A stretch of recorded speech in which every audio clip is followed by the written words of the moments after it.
Bonsoir la famille, je suis KS Fof, activiste panafricain.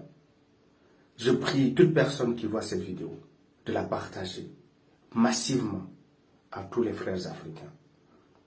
Chers parents, chers frères, l'Afrique peine à combattre le terrorisme, le djihadisme importé. Pourquoi? Je vais vous apprendre des informations que les forces armées sur le terrain nous ont expliquées. Vous savez, il y a un lien entre le franc CFA et l'armement de nos soldats sur le terrain.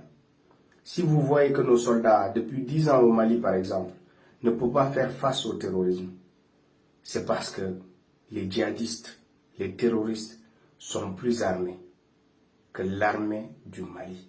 Vous allez me demander comment est-ce possible? C'est parce que quand les Maliens essaient d'acheter des armes, il leur faut des milliards à débourser. Une fois qu'ils déboursent ces milliards, il faut convertir ces milliards-là en d'autres monnaies pour que le Mali puisse acheter ces armes-là. Et le pays qui doit convertir cette monnaie-là, c'est la France.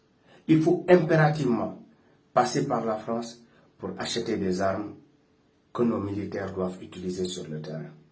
Et si la France n'est pas d'accord pour que le Mali puisse disposer de ses armes, ou que pour un autre pays, le Burkina, puisse disposer de ses armes, la France refuse de convertir cette monnaie. Même si on veut nouer des accords avec les Russes, on n'aura pas d'argent, parce qu'on utilise le franc CFA.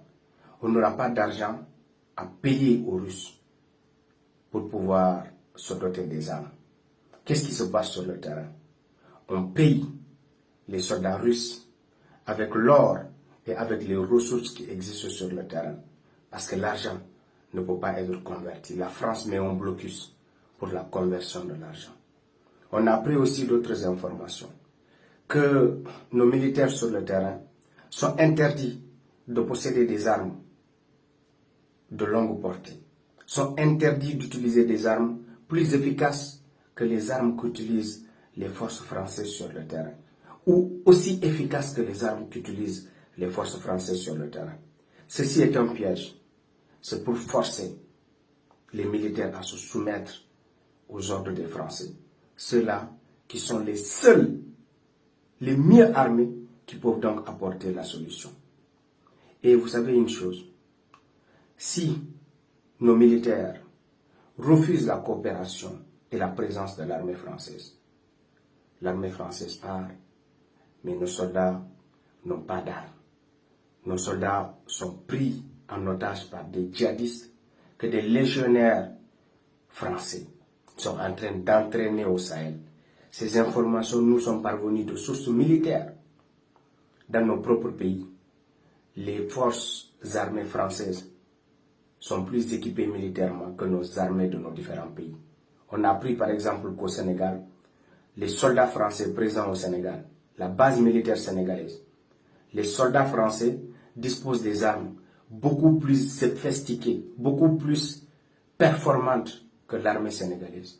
Donc si aujourd'hui, il y a certaines menaces qui frappent ce pays-là, obligatoirement, le pays fera appel, autant pour moi, à l'armée française pour lui apporter la solution. Nous sommes incapables de nous protéger nous-mêmes et nos hommes politiques sont au courant. Nos militaires sont au courant, mais ils sont impuissants. Les politiques ferment les yeux et continuent à laisser l'Afrique vivre cette catastrophe du djihadisme. Partagez cette vidéo et permettez à tout le monde de comprendre le problème du djihadisme en Afrique de l'Ouest. C'est grave. Pendant que nos militaires sont désarmés, ces mêmes personnes qui désarment nos militaires, qui les empêchent d'avoir des armes, ce sont eux-mêmes qui donnent des armes plus redoutables aux adversaires de nos forces armées. Les djihadistes, ils sont dotés d'armes plus sophistiquées, d'armes plus lourdes que les armées de nos différents pays. Parce que ceux-là qui mettent le blocus sur les armes, ce sont eux-là qui leur donnent des armes pour éradiquer, pour tuer, pour assassiner nos militaires. Partagez cette vidéo, c'est très très important. Merci beaucoup à tous.